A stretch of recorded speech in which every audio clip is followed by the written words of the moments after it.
నమస్కారం. నా పేరు వెంకటరాముడు, ఏడీఏ గుత్తి.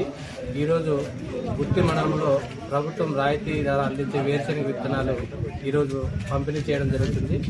ఈ నెల 18వ తారీఖు నుంచి రైతు భరోసా కేంద్రాల్లో రిజిస్ట్రేషన్ చేయించుకొని ఈరోజు వాళ్ళకి స్టాక్ అనేది గౌరవ కలెక్టర్ గారు ప్రారంభించడం జరిగింది. అందులో భాగంగా గుత్తి మండలం కొండపాడు గ్రామంలో ఈరోజు పంపిణీ ఏర్పాటు చేస్తున్నాం. మరి ఇందులో భాగంగా మనకు మొత్తం 4,100 క్వింటాలు వేరుశెనగ అలాట్ చేయడం జరిగింది. దాంట్లో K6, లేపాక్షి, ఆ తర్వాత 1694 అనే 3 రకాలు అందుబాటులో పెట్టినాము. రైతులకు కావాల్సిన రైతులు అందరూ ఈసారి వర్షాలు కూడా మనకు మంచి టయానికే వస్తున్నాయి కాబట్టి వేరుశెనగ కావాల్సిన రైతులందరూ కూడా ఈ రైతు భరోసా కేంద్రాల్లో పేర్లు నమోదు చేసుకొని ఇక్కడే డబ్బులు చెల్లించి నాకు కూడా ఇక్కడే తీసుకుని వెళ్ళి ఈసారి పంట సాగు చేసుకోవాలని తెలియజేస్తున్నాం. అదేవిధంగా కంది కూడా రైతు సోదరులు అడుగుతున్నారు. సబ్సిడీ కింద కూడా రైతులకు కంది కూడా తొందరలోనే సబ్సిడీపై పంపిణీ చేస్తారు రైతు భరోసా కేంద్రాలు.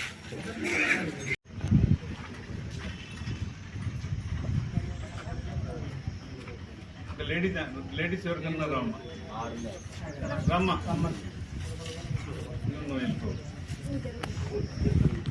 ఫోటోగ్రఫీ